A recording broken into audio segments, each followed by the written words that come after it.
World Pro Racing, where sim racing becomes real. This event is brought to you by World Pro Racing, the Malta Motorsport Federation, GMR Entertainment, WJ England & Son, Melita, Media Looks, Restream.io, Gaming Malta, VisitMalta.com, and TVM Sport.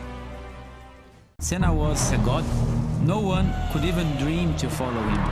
I'm from a very humble background. The role of women at that time were really difficult. This is so dangerous. You are risking not only your life, but also my life.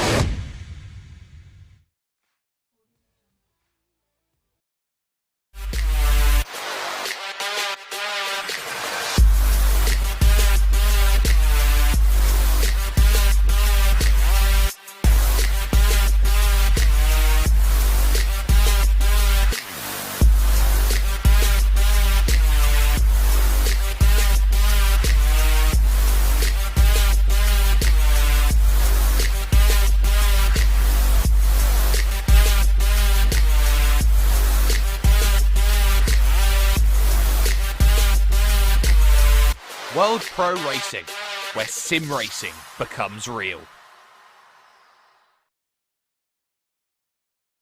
3. 3 is a number. 3 is a great number. 3, some would say, is a magic number. But it's those 3 challenges that we have had up to this point which have set a precedent. From that precedent where we have gone globe-trotting across Europe, we now head to a magical track, one which has been at the forefront of endurance racing for the best part of 50 years. It's a track which some have called the Great Track, which hosts the Great Race and holds a 12-hour event that pretty much sets one of the tone for the entirety of the year. We are at Mount Panorama Bathurst. We are here to see who can beat the mountain here today, and the mountain will look to try and take as many victims along with herself. At this point in time, though, it's an official Maltese showdown here, and this could be the best challenge yet. We are live, of course,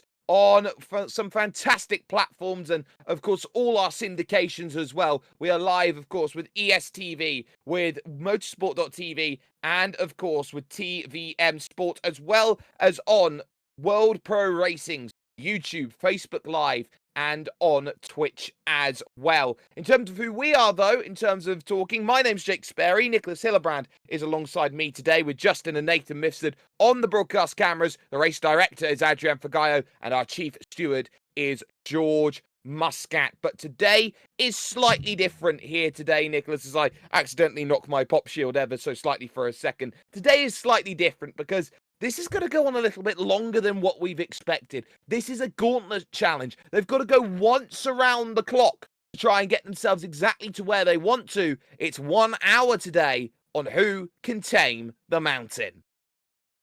Well, it's certainly going to be a challenge. The longer the race, of course, the longer you have to survive. And at Bathurst, that's not an easy feat at all, especially in these Group 3 cars, which are, of course, a mix between GT3 and GTE cars. So they're even faster than we're used to. So I think they're going to be scraping under the 2-minute mark at this lap. And with all that elevation change at the end of Sector 1 through the entirety of Sector 2 and, Sector 3 as well, and with these long straights, I think we're looking for a very interesting race today.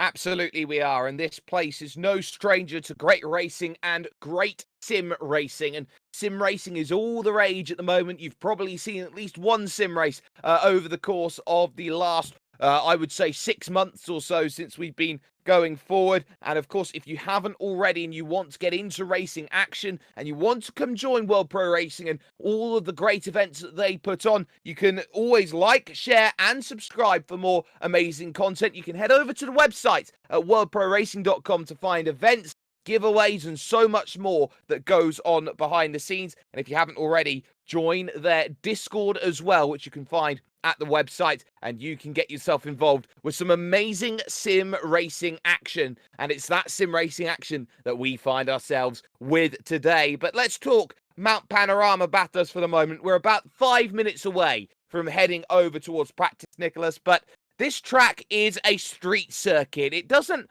feel like a street circuit, but the walls are caving in close when you drive up the mountain. There's 2 real key overtaking opportunities and 1 downhill section, which really does separate men from boys.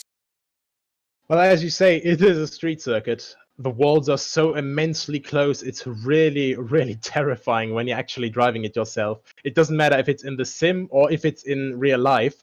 Either way, as you said, it separates men from boys.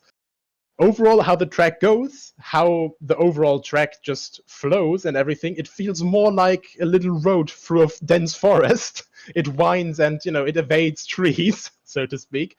And, there's also a lot of trees just all around the track. Yeah, it's narrow. It's on top of the absolute best mountain in, Australia, I would say. And, yeah. I think survival will be the key here, and let's see who can survive best. And of course, any small mistake is just compounded more and more around this place. There's so much that can go wrong. Not only does it separate the men from the boys, but it also separates the ladies from the girls as well. It's so much great stuff that happens around this track, and it is magical, and it is magical in the sense that you have a couple of really key overtaking opportunities around this lap. And of course, you got that run up the mountain straight going through Hell's Corner turn number 1, heading over towards turn 2, and that turn 2 really does give you the first real shot of diving down the inside and making something happen at a corner which really does drop away from you over at turn number 2. But more importantly than that, there is that very, very iconic stretch of road coming out of the Forest Elbow, down the Conrod Straight to the fastest corner in Australian motorsport. And some would even say at this point, for what we've got going on today, as we're 2 minutes away from going to practice here, Nicholas, the fastest corner in Australian sim racing. And that, of course, is the fabled Chase. Yeah, 280 kilometers an hour would be the top speed that you're approaching here. And I think, especially after such a long straight, where there's so much slipstream battling to be done, we can look 2-3 wide into there. And at those speeds, the last thing you want is another car, or maybe even 2 beside you, and then into this very hard braking zone, 2nd, maybe 3rd gear if your car has a very short set of gears in the first couple. But either way, it's certainly some G-forces putting into the car there, and it's just so amazing to see it.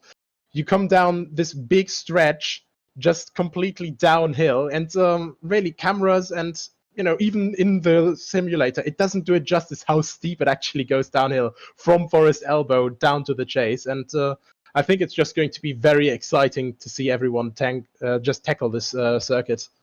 Absolutely. We're driving today on Gran Turismo Sport. It will be a whole hour's worth of action and a bit more here today, because it will be effectively an hour and a half's worth of action that we've got. We've got 15 minutes of practice. That'll be followed by the 15-minute shootout qualifying. That'll be coming up after the said practice, and then we'll be going once around the clock to see that finish come the end. In GT3 category vehicles, some GTEs will sneak their way into things as well. But from where we were looking in terms of the composition of what sort of vehicles we were going to get, we're actually a little bit surprised with the choices. Many of the times that we have gone to events, especially through the 6 events that we had earlier on in the year here, Nicholas, when it came to the official Maltese casual races at Spa-Francorchamps, which pretty much set the tone for who's going to be knocking on the door here today. It was all about the Audi show and how brilliant the Audi was. But we now move it over to here. It's Aston Martins, it's Porsches, it's BMWs. It's a completely different, eclectic mix of cars. Yeah, the front engines seem to have a bit of a, well, better edge on this circuit. They did seem quite impressive on the straight all the time as well. And of course, it's a little bit more stable on high loads to drive. And here we have one of the Aston Martins in the picture with a well-known driver for us already, Windy.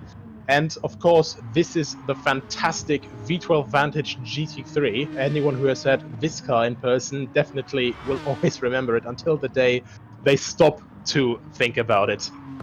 Absolutely they do. Down the Forest Elbow and onto the fabled Conrod Straight. There's so much elevation change around this place, and that camera angle does it complete justice as they run down the hill. And this is one of the few tracks where you could honestly say here today that there has to be a little bit of mentality going around this place, and that mentality is staying with the car in front. You've got two very long straights to go and get something happening, but the big key is you've got two straights back to back when you go down the Conrod through the chase, through Murray's Corner, the final one, and then you're headed through turn one. You've got another opportunity up the hill. The big difficulty around this lap is that mountain, because overtaking becomes such a huge issue today, but they do have an advantage compared to what they have, say, a week ago, 2 weeks ago, 3 weeks, 4 weeks ago here, Nicholas, and that's the fact that the tyre wear here today is a lot less than it was. What we saw for the first three challenges, they had 9 times the rate of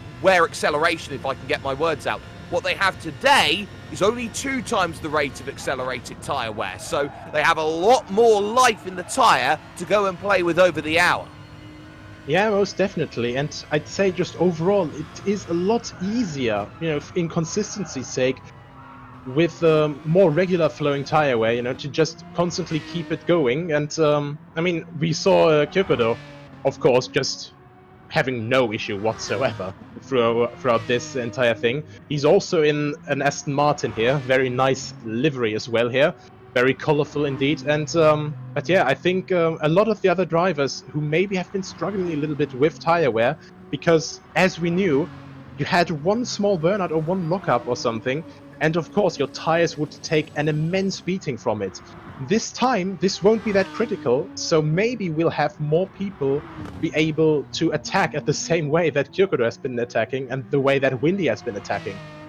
We've also got to keep an eye out on Mikhail as well in third position. Really gave a run for the money in the early stages of the Formula Challenge 2 weeks ago, which was on ESTV, motorsport.tv, of course on the fantastic TVM Sport, and of course on World Pro Racing's YouTube, Facebook Live and Twitch. You can catch that on replay anytime you like if you go to worldproracing.com or wherever you find your syndication. But crucially here today, I want to talk about Kyokodo, because I had a good little 5-10 minute conversation with Kyokodo after the event at Spielberg 2 weeks ago, and he looked at me and he said, this is not going to be as easy today at Mount Panorama Bathurst. He was expecting this one to be a lot closer than it was in terms of the victory he had in Formula style vehicles, and it shows in practice at the moment. There's only one driver breaking the sub 2 minute barrier, and that's Windy on a 59.9.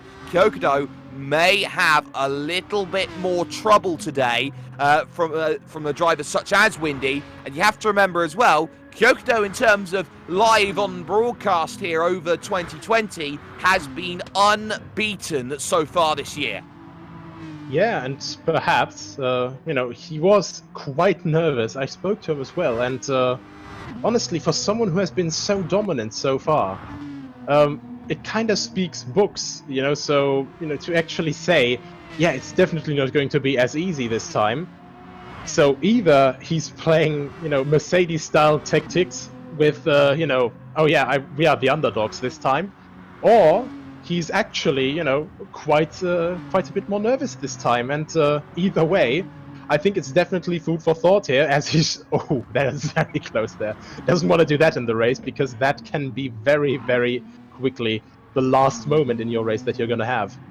That corner is so easy to just take advantage of and for it to all fall away. That's the corner right up there, McPhillamy Park, which leads to Peter Brock's skyline. Peter Brock, of course, a 9-time winner of the great race, the Bathurst 1000, and doing an amazing job as Kyokudo here to try and follow in the tracks. But let's just talk here a little bit about driver mentalities and how drivers sometimes suit a certain style of track, certain style of car, but don't with others. And with Kyokudo, they've already driven in these style of vehicles a number of times before. So I don't think it's a case of Group 3 cars here in Gran Turismo, or GT3 as it would be more colloquially called, is the problem. I think it's a case of Mount Panorama does not suit the driving style of Kyokudo. I don't think that he is someone who naturally suits, so to say here, Nicholas, the case of just driving pretty neat and narrow. I think he's a driver who likes to be creative, likes a lot of flair, likes to be expansive with the way he drives, but you can't drive like that around this place because you get punished. Yeah, of course. And what we saw very noticeably at Red Bull Ring and of course at Spa, where he was so dominant, you know, you have a lot of space between yourself and the barriers there. You can just take all of the momentum with you as you so like. And here, you take a little bit too much space, or you go a little bit too much inside, and instantly there's a wall here, as we can see very nicely here through turn 4. And I mean, he's doing his very best to get right up close to the walls, but of course, maybe it's just, you know, a little bit of nervosity, you know, just a little bit of stress as he's getting right up to the wall. Just look at that. That's barely, you can barely fit a hand in there, you know, and of course that causes some underlying stress with some drivers, and some are able to cope with it better than others. And that's going to be very key here, just how drivers deal with some of the issues here today. And now one of the issues today is we see the driver in 6th place, that's Dominku there, just trying to stay out of the way. Windy driving out of the way as well, was a little bit held up there, coming out of the dipper towards the forest elbow. Is that drivers today over the course of this hour race, when they are about to be lapped down, because the circuit is so narrow, the option to ghost through those vehicles is going to be allowed. So normally what you see here in Gran Turismo Sport over the course of races, if you've seen them already or if you are joining us just for the first time, is that when a driver gets a slowdown penalty, drive outside of the confines of the circuit, they normally pick up a little penalty that Windy, for example, has right now, 0.2 of a second's worth of penalty to work with. The key here today is that drivers who are going to be maybe a little bit slower around this one, and an hour gives you a lot more time to be lapped here today, Nicholas, they're going to be able to get out of the way by driving straight through them. It's going to be an alien concept for a lot of people, but what it does allow is a lot more drivers to finish races, and really nullifies that ability of traffic running into each other here, and effectively taking away that variable of someone else ruining your race. Yeah, and especially at a circuit like Bathurst, of course we have the 2 long straights and this short straight here at the start-finish. And yeah, it's just, you know, 2 90-degree corners between all this. But on the mountain, traffic is so critical because you can have so many different drivers with different set of skills, you know. You can have people who are more secure on this stretch of road, or just so much more nervous, and that is the big difficulty here. If you have that bit of doubt there in the wrong moment, there can be an accident so quickly, and of course that would ruin someone's race. So in this situation, it is definitely not a stupid idea to have this ghosting ability on, and I think it can keep a couple of the fights more alive like this, and also save some of the qualifying runs. I definitely think it will as well. We're seeing a few drivers here trying to find some times. Carl Matthew is someone we haven't seen too much of, in 5th position right now on the board in practice. And there is one of those beautiful Toyotas there out on track, which Dominku is running with at this moment in time. And this is one of the keys that we do see in terms of how drivers look to go and attack, how drivers look to go and try and race around this place, is that they're looking for the vehicle that they feel most comfortable in. And I think that more important than pace here today in terms of how drivers want to challenge this one, as there is Almike Jackal there in what is 7th position at the moment, trying to challenge this track in an F-Type Jag. That's absolutely lovely to see. We haven't seen any Jaguars so far in any events that we've seen. It's lovely to see the Jaguar out and racing. Is that you choose a car that you're comfortable with, because it's not a case of driving around this place in the car that's quickest that will win you it. It's staying alive, staying on the track, and it's that comfortableness that drivers will be searching for that makes it work today, as Ephraim has a little bit of a sideways moment. We're 5 minutes from qualifying. It's as you said, survival will be key here, and you can have the fastest car. So for example, like we had with the Audi for the Spa races, it seemed to be the dominant car choice there, and that is a very big moment. Maybe a little bit late on the ghosting there, and the man definitely a little bit impeded there with his Porsche. But yeah, he seems to be a little bit unfazed by it. But yeah, as I was saying, the Audi seemed to be, one of the fastest cars for Spa, but we also saw so many people, like Shelinu, for example, have so many issues with it. As soon as you went sideways once through Jackie X corner, you instantly had tire trouble. And of course, this tire trouble stuff is a lot reduced now. But still, you don't want a nervous car. You don't want a car that's completely on edge the entire time for a race like this. Exactly, and of course with more tyre life to play with, as there's the BMW M6 being driven by John Varro in 12th position at the moment in this field. This is going to be an interesting dynamic. We're expecting the drivers up at the front of the field to be playing with a one-stop strategy, but those may be a little bit further down the order who are going to be using their tyres up a little bit more, as we see a nice a Tenza Mazda there for Kenneth there in the field going forward right now. Half a second's worth of penalty to try and serve. What we do see is the case that some drivers do have that ability to just run themselves into a few troubles here and there. We've always talked about that consistency, that niceness that people are going to have, but really here, Nicholas, I think that talk about how strategy is going to work. Some of those drivers at the back, they'll be looking at a two-stop here today on the tyres, because they are going to be driving a lot more aggressively than those on the one. Yeah, most definitely, and it's going to be quite interesting to see how the different strategies are actually going to play out, because of course, tire wear here at Mount Panorama, at this mountain, especially the right side tires on top of the mountain are going to be stressed a lot, and yeah, it's going to be a quite different strategy here if you are going to push through the entire thing, or if you want to maybe try and play it slow, maybe try to hold back a little bit, and just stay behind someone else in front of you. Just try to save a bit of fuel, and yeah, it's a difficult call to make in beforehand. It's of course always very situational, and I think it's going to be interesting to see how people will tackle it, because of course Windy, for example, he was one of the guys who usually sticks with the normal strategy, but Kyokudo as well. But I think Kyokudo is one of these guys, when he's actually pressed for pace, I think he might go for the unlimited push strategy, try to make it work with a two-stop, and just try to get a lighter fuel load, with softer tire compound, and just make it through the race with two stops, and maybe get out ahead. Complete Michael Schumacher in France style with a four-stop strategy.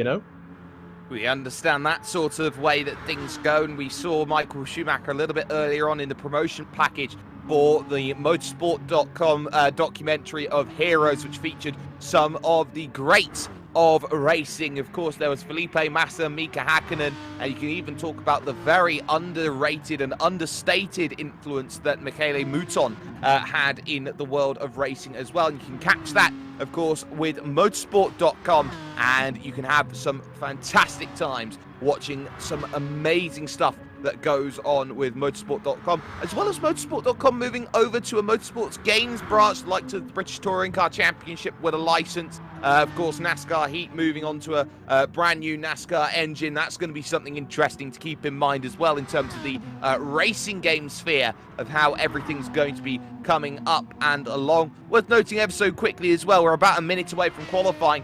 Two Windies here today. Got Windy Boy, who of course is the fast Windy, in pole position at the moment, but 8th place you can see on the timing tower on the left-hand side.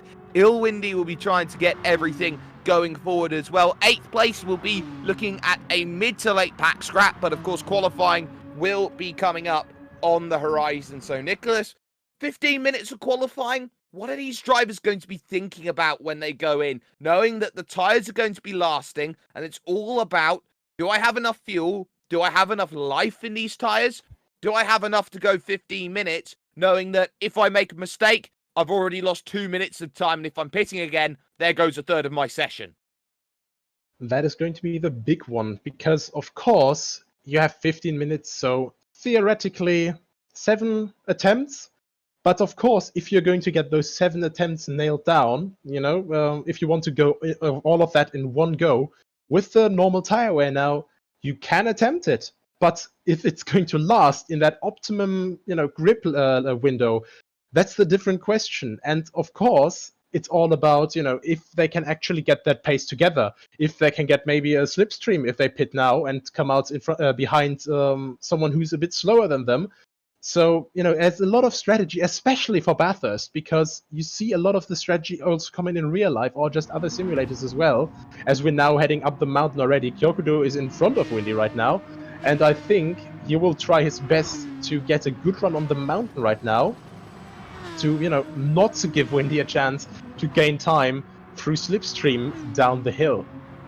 Well, one of the easiest things to say is that the best place to be at Mount Panorama Bathurst is at the front, because if you started to chase and follow behind, the moment there is a wreck around this place, this track has a very big tendency, like the street circuit of Macau, like the streets of Monte Carlo at Monaco, it has a tendency to clog up and even block the circuit. So drivers will have to be careful here. Qualifying's going to be key, and Kyokudo will be looking for an incredibly quick time in that Aston Martin. Nicholas, this is where you put your best foot forward and you put your banker lap in on the table. Who's going to feel like they've got the best banker and give themselves the psychology advantage here for this session?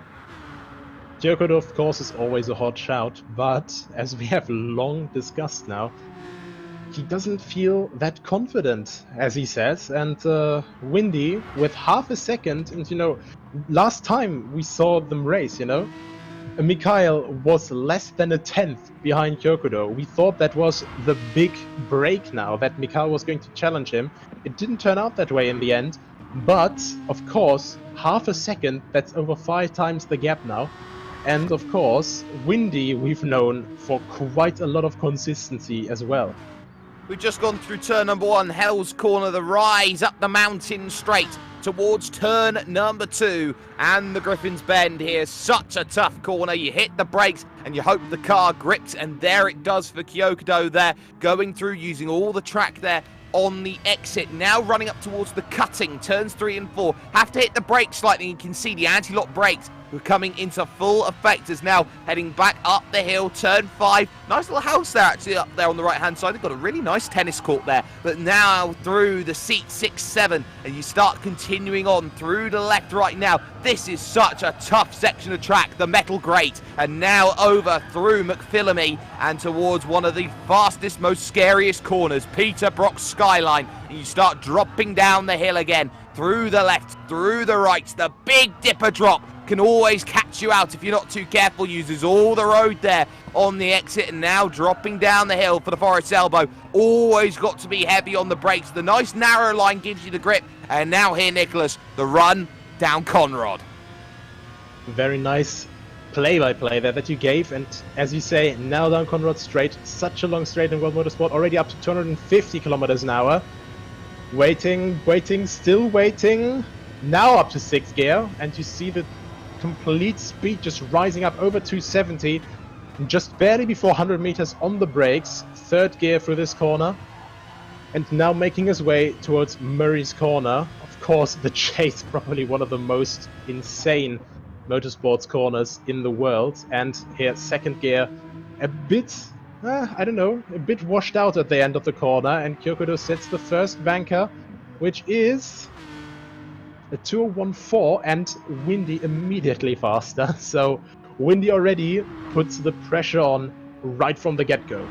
Mikhail jumping into second as well at 201.458, marginally quicker than Kyokudo then. So Windy sets the pace, a quarter of a second clear. Mr. Colin puts in times. Windy sets a nice time, goes to fifth. Ephraim there jumping up into sixth place, but Kyle Matthew jumps up into fifth place on a 205.1. So this is going to be key to see who's going to find those times. A lot of drivers will be struggling. You can see exactly where the drivers are situated on trackers. Look at that from Al Mike there going into fifth place on a 204.7. It's mighty close at the top. They're all knocking on 204s. Half a second splitting the top 5 drivers at the moment. You can see on the mini-map there on the right-hand side of your screen, that's where everybody is out on track at the moment. And what is crucial is that a lot of drivers are giving themselves a lot of gaps there. As you can see, Windy being very aggressive down Skyline, and very easily you can run yourself into a world of troubles if you're starting to get a little bit too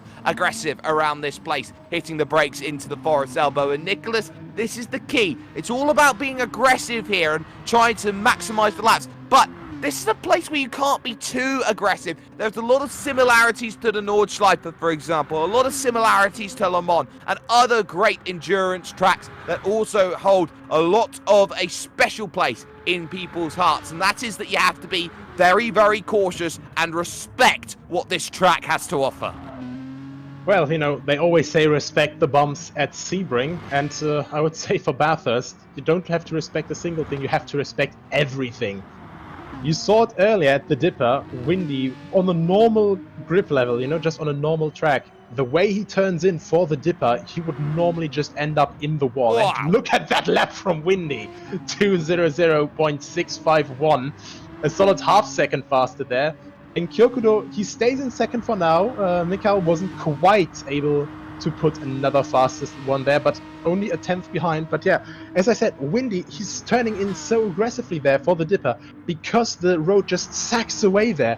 You need that turn-in angle so the car actually grips at the front. It's just absolutely crazy at this track. And one of the things here, with only 2 times the rate of wear on these tyres for this event, is going to be the crucial fact that drivers will be looking to try and get the tyres up to temperature and then go and attack us. For example, Al Mike sets a time of a 203.8 to improve John Varro to a 205.3, jumps into 8th place. Deman, we haven't talked about Deman, in 7th place right now. Number 1, he calls himself right now. Well, he's 6 places off of that right now. He's in 7th place. But Windy here in control. Half a second now, the gap to play with. But this is what's very crucial about this place. Look how early Windy's turning for the corner, playing with gravity, playing with everything going on. There's Kyokudo with 3 seconds of penalty to work with. I wouldn't be surprised if Kyokudo's just going to pull this one over, let the penalty go down, and then decide, you know what? I'm just going to dive this one down into the pits, get a new set on, and try and go again, because it's so easy to just make that small correction, that small mistake, because crashes around here, they are never small at any place on track, Nicholas. That is definitely true. We've seen so many big crashes here, and of course, since this average speed, especially on the mountain, no matter if it's uphill or downhill, the average speed is just so high at this track because there's just never a really sharp corner. It's all so tight, but there's always this fine little thin just line barely going through that you can take with so much speed. No improvement this time, and you know, we see Kyokudo already pulling in, and yeah, it's just definitely so easy to just make a big mistake here. Mikhail improves, gets within 1/10 of a second of him. Celino improves another one as well, 202.4, and I mean, all of them are quite close together, you know, it's always just barely a couple of seconds apart. And 204 here with Mr. Colin now, 204.19. We see so many different cars here, you know, just a lot closer together than we are used to seeing in the Group 3 class. It's quite nice to see here. Absolutely, it is. Mr. Colin jumps to 6th. We've got Kyle in 7th. We'll catch a replay of this one there. So Shalinu going through, but it's Kyokudo who has the moment as well. So Shalinu goes in too deep, hits the wall. Kyokudo gets caught out there on the outside. That's where all the marbles and the dirty stuff all starts to gather there on the edge of the circuit with all the grass that comes up off the track. And that's why it's so easy for things to go wrong if you're dipping tyres outside the parameters of the white lines here around this place. There is Mikael in the Velocity Motorsport green car there. Third position, big kicker tail going down the dipper. That won't be helping that V12 advantage out too much at all, but it's clear the top three want to race with each other today. Then fourth place, 1.1 seconds back off the pace. But slipstream today, that could be the difference of half a second on a straight. I think that's also one of the reasons why Kyokoto chose to just pull over after Forest Elbow, because he knew that he was not going to make any improvement there with the 3-second penalty. And, well, you know, of course, from a competitive standpoint, you'd rather just pull over, let your opponent go past, instead of helping them, you know, maybe go for another banker lap that you definitely won't be able to beat at that stage. And I think that is definitely the big strategy play here from Kyokoto. He's now completely offset as well from Windy, but Windy's also in the pits now, so we have to see where they come out. Maybe Kyokoto is going to come out right behind Windy here, as we can see him go around Hell Corner now. Very easy to...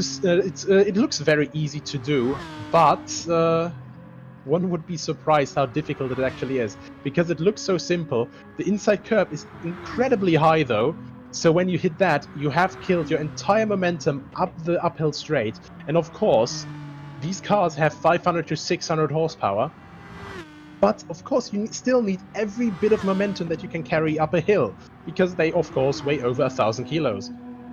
Exactly, and that's the key here. It's that balance of power to weight ratio that so often makes a car quick or not. Kyle Matthew there gains 0.8 of a second on the lap, but still somehow does not gain any positions. So still a lot of work to do to jump up to the likes of Shalinu in fourth position here in this one. But Kyokoto needs to find some time. Half a second is the margin here, but look at the clock there, Nicholas, on the right-hand side of your screen. It says 3.5 minutes, and it keeps ticking on down, down, down. So what's the big worry? Well, running out of laps is going to be the key. There's only 2, you'd feel, left to go for Kyokoto if the time is going to be set here at this point. Yeah, and it's definitely going to be a bit of a stress factor. He has quite a number to beat here. 200.6. Of course, we've seen faster in practice, but either way, I think, you know, they started a little bit heavier in this session. So, of course, everyone wants to burn as much fuel as possible. Everyone wants their car to be as light as possible. And, of course, they want fresh tires. You see the red glowing brakes there from Kyokoto's car as he turns in for the chase there, turn 21. And now making his way to Murray's Corner to start another lap. I think he would be able to do maybe 2 more laps on the limit if he makes it completely perfect. But these ones will have to sit, and that is Kyokoto right on the tail of Windy Boy there. 14 thousandths of a second. Can you believe it? It's close, but it's not enough yet, Kyokoto. Windy remembers on fresher tyres, but we'll need to get them up to temperature. Mikael's only going to get 1 flying lap on a new set of tyres, so those top 3, they're going to have a really interesting battle right now, and Mikael's going to cross the line with only maybe about 11 seconds to spare, maybe even 10, making the push over to the line. So those 3, those are the key battlegrounds there, as Dominku there jumps up with a 204.6, moves up to 8th place here in qualifying. A key little time there, seeing that one go forward, but they've got an hour's worth of racing to think about. Remember, qualifying does not guarantee you the victory overall here in this event. It gives you the best possible chance right now, and there are 3 drivers who are probably best placed here in this one, Nicholas, to go and find that said best possible chance. And this might not be it. I was about to say, look at the aggression from Winnie there through the dipper, but maybe a little bit too much aggression. 3 seconds now that he'll have to just let go by. Of course he can do another lap, but he is looking mighty fast nevertheless, and yeah, definitely an exciting race to come. So make sure you guys watching all stay here. This is definitely one for the books, I think. Absolutely. There's the slowing from Windy, just backing out of the lap. It's now going to be a shootout here, like it was 2 weeks ago at Spielberg when everybody suddenly found a second's worth of pace. Kyokudo will need to find 14 thousandths. Mikhail there has stayed quiet, is almost 6/10 of a second back off of the quickest time possible. Here is Kyokudo through the final corner. Now, is there anything more of improvement? We'll be looking at the times, trying to find it. It's a late run to the line here, and there's no improvement there. Mikhail starts to fly with 30 seconds left on the clock. This is the last lap scramble, so everyone's looking for times. Gelino improves, though, to a 2:02.1, moves within a second of Mikhail there in what is going to be that next position. Kyle Matthew pushes a bit too far wide, though. Was a little bit behind Mr. Collin as well in the white and yellow going through. Now the left-hander of Murray's, and Mr. Collin has a big slide and goes straight to the inside. So that's going to be an interesting battle in the mid-pack. But Windy now through the cutting, up the hill. The timer has expired, and they've all got to get themselves around and finish their laps. But Windy is going to be looking for it. Look at that wiggle going up through the right and left. Yeah, it's really do or die time. Look at that. The rear wing just scraping along the wall, throwing up sparks. Look at the speed he's carrying now through McPhillamy Park, down to Skyline, over the crest. Completely on the inside, very hard over the curbs, and very close to the inside there. Look at another one there, very aggressive, but Lap's gone. That might have been it, yeah. And that's half a second as well. Lap's gone. Windy's got nothing there then. Kyokudo's looking for times. Ephraim's found a bit of improvement a little bit further down, so Kyokudo's got to find something. Maybe Mikhail just behind might have the magic formula, but this is the run down Conrod here. The big long straight to the fastest corner in Australian sim racing today. That one being the chase, as there is the man, 2:04.6, jumping up into 8th place in qualifying through the chase. Goes Kyokudo and onto the brakes into the chicane at the chase. Now as they go through the left and the right. Reservations on the hotel on that right-hand side. They get booked up a year in advance. You have to really make sure you get yourself something there. But Kyokudo goes for the final corner at Murray's. Searches for 14 thousandths only as he makes the charge to the line. Is it going to be enough? It is! By half a tenth! There goes Mikhail, only goes third. He was 3/10 off with a 2:08. Kyokudo has found it in the clutch once again. Kyokudo and Mikhail, I have to honestly say, since 2 weeks ago, these guys are always absolutely on point for a last-minute smacker in the qualifying. It's just so incredible to watch. Both of them on their lap, pushing on the limits. Windy, of course, having this very unfortunate moment at the dipper, and then just out of nowhere, they see that red mark coming up. They see he has a penalty. He can't improve anymore. And you could see the glowing in their eyes, the fire in their eyes just coming up, going through the last lap, and they absolutely done it.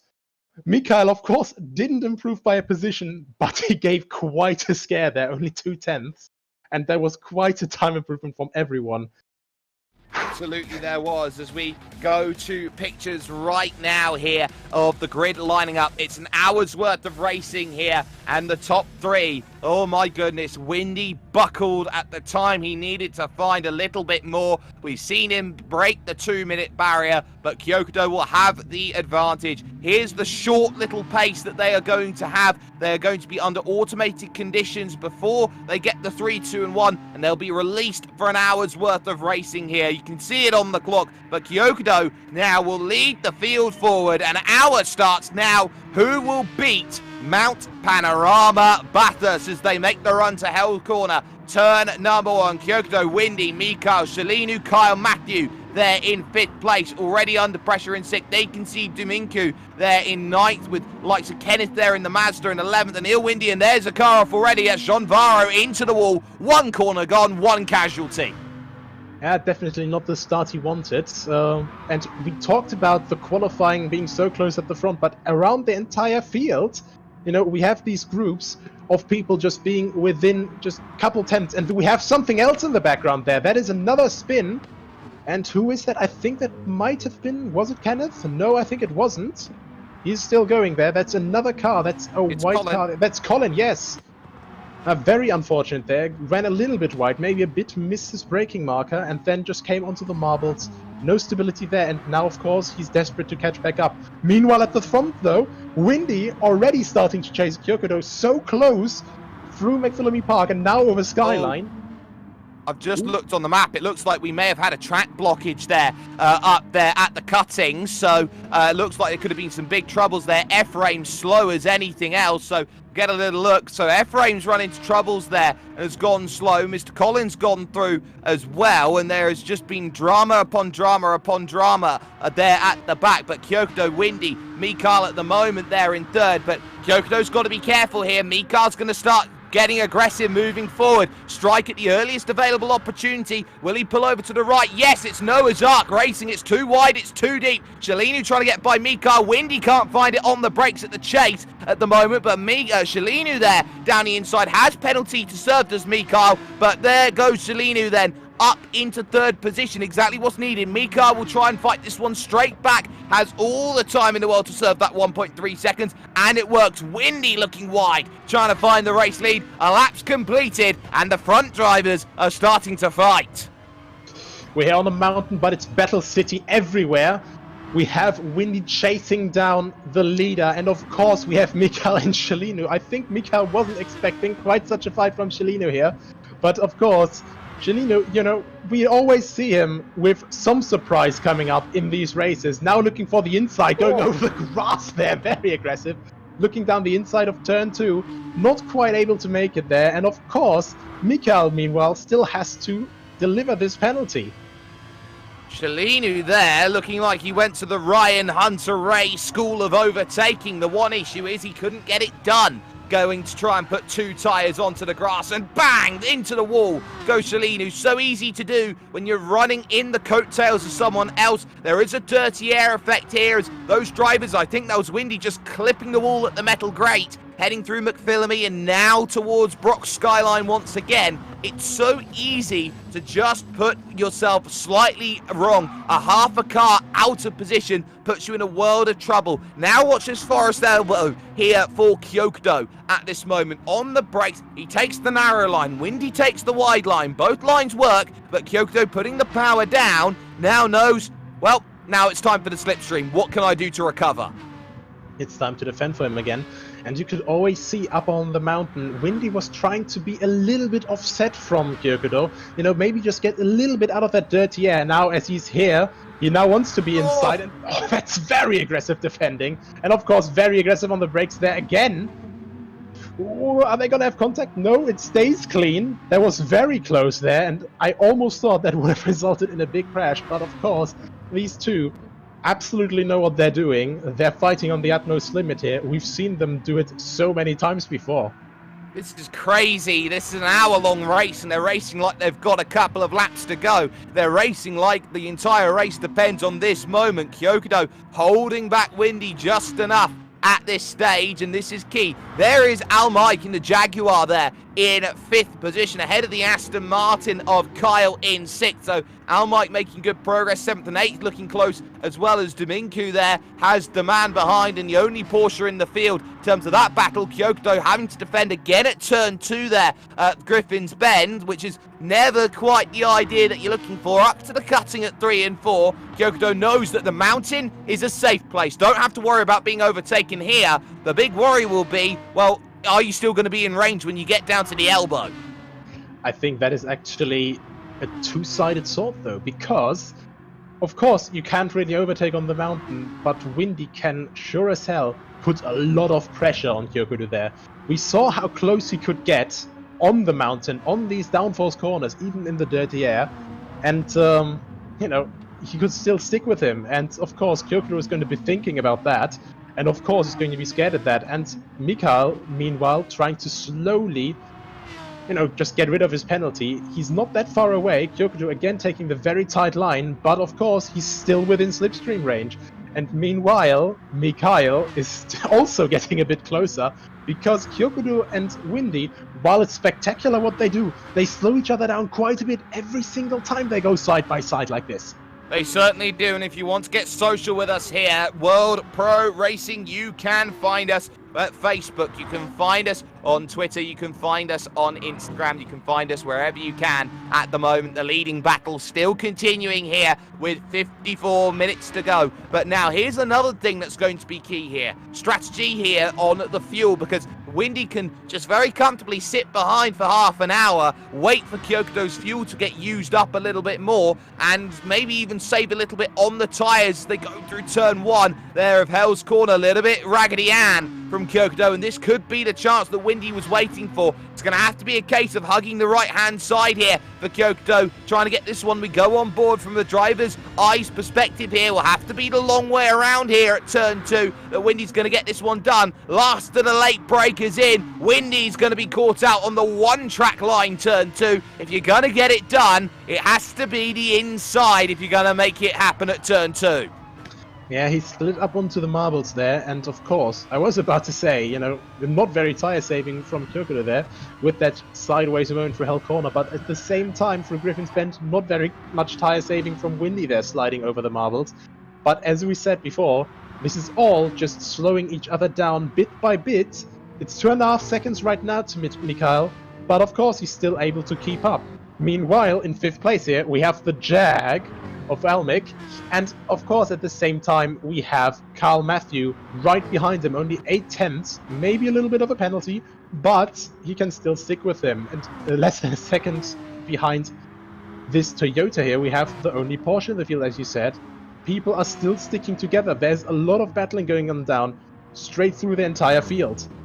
Everyone's sort of migrating into their own little packs at the moment. John Varro hasn't got the biggest gap in the world over Il Windy for 11th and 12th, just clipping the wall side by side down Conrad. Windy's got a great run here, and for the first time has the inside for the first kink right. Gets the overlap sorted. Kyokudo's got to come straight back. He has to back out a bit slightly though. Windy's got it, but has it run too deep? Kyokudo going around the outside. Tyres go into the grass, but the foot keeps being put in as they go towards the final corner. Kyokudo is putting everything on the staunch defense, and it'll be side by side towards turn 1 again. The mountain straight on the horizon, and Mika, remember, is just behind this one, and he's loving what he's seeing because he can close that gap. The more they fight side by side, Kyokudo has a little moment there going through, but crucially gets track position, can force Windy whichever way he wants to, and it will be the high road. If you take the high road, Kyokudo will make sure he takes the low road, and he'll hope to get to the corner before Windy, and it looks like that may just be the case again. On the brakes into turn number 2,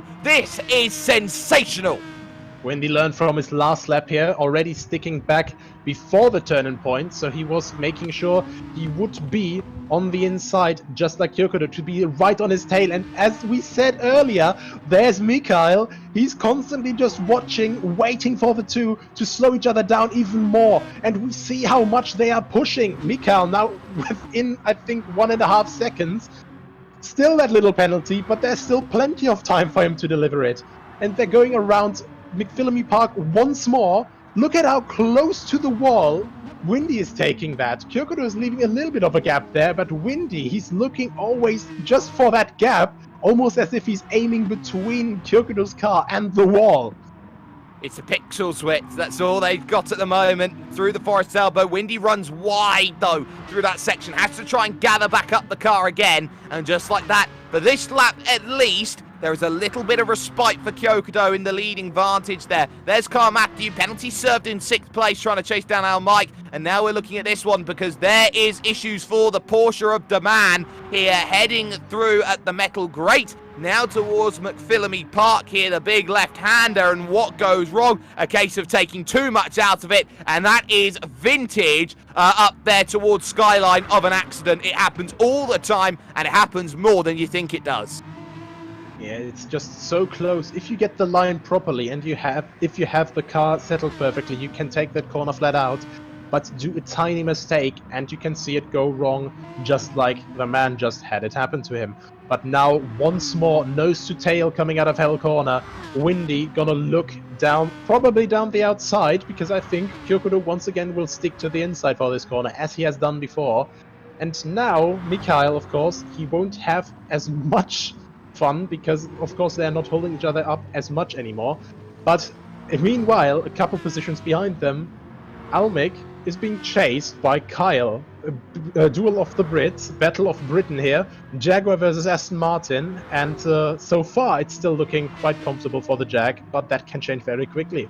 Oh, it certainly can at the front as well. Look at this, nose to tail, one small mistake and everybody gets themselves caught into a concertina sandwich, and it's just this track. It does it time and time again. It creates close racing, it creates packs, and it makes sure that the bravest of the brave have the opportunity to go out and race as they traverse down the hill once again. And I am very, very interested to know on how this is all faring out, because I think Mikael could be in the best position. Little bump there going through the forest elbow. Make yourself known, says Windy. He uses the chrome horn and he says, well, I'm being held up here, you're backing me up here into Mikael, and neither of us really want to be in a race here with the car in third place. So they traverse themselves down the mountain. Through Conrad they go now towards the chase once more. Windy's got a really good run, looking for the inside, tries to open up the gap like a tin can opener, and he's not going to find it just yet. Yeah, but they keep on battling. You said they don't want a three-way fight, but I don't think that they will have a say in this, because the only one having a say right now is Mika, looking down the inside very late into Murray's corner and still sticking with the three. Now he's within slipstream range, and he's definitely not going to let them go now. Absolutely not, and you can definitely see how Kyokudo hasn't got the easiest of times through turn number one. He's definitely a lot more aggressive on the angle there. He leaves a lot more in the opening apex there, but when he diamonds it back off again, he's all nice and clean here, trying to get as much out of the exit as possible. Windy again forced to look on the outside, looking in through turn two, and once more, there's nothing there. I am a little concerned at Kyokudo's rear tyres, though, and how much they are being used up, because if this does continue and he has to keep on being more and more aggressive on those tyres, he will wear them out a lot more, and that pit stop window, you would feel, if you want to be aggressive, opens up in 20 minutes. But the moment anybody pits in this three-car train, everyone else has to jump. Yeah, I think they're really the commanding forces here right now, and it's going to be interesting how the rest of the field reacts to it. Cellino, of course, he was fighting with Mikael earlier, and he's just disappeared a little bit up in this own little gap, and 6 seconds back and 14 seconds to the rear. He has a bit of a void, and honestly, I think that's a bit more preferable than this constant barrage of attacks and defenses that we have here in the top three. It certainly is. Mikael looking a lot closer than Windy. Mistakes down the mountain for Windy this time by means that Kyokudo gets a little bit of a break. 9/10 of a second now the gap opens up to be, but this is also key for Mikael in terms of how he's running this race. If he can't find a way through, well, there's 7/10 of penalty that's hanging over like a Damocles. It might just be a case of just sitting behind these two, just serving the penalty as and when it comes along, and the Aston Martin V12 Vantage GT3 battle at the front could be heading the way of the Green Velocity Motorsports car. On the brakes into the final section once more and looking for another lap. It seems like Kyokudo has finally got the foot down. The gap is 1.1 seconds, and that's crucial because that semblance of draft that is there for Kyokudo, Windy now is going to have to get back on pure pace. Yeah, Kyokudo is probably going to get a little bit of a break now, as we have Wiggly Cellino back in the picture. 8 seconds back now and 1.4 second penalty, but still, you know, he can keep driving at his own pace. He has a nice position right now, and of course, you know, first position behind the podium is never a bad spot to be, especially when one of the first three guys makes a mistake. But now, the gap that we just said, everyone's sliding to the outside of the cutting there. I think everyone's starting to have a little bit of tire trouble already, because it seems that the tires, not just the rear tires, they're all just starting to give up a bit.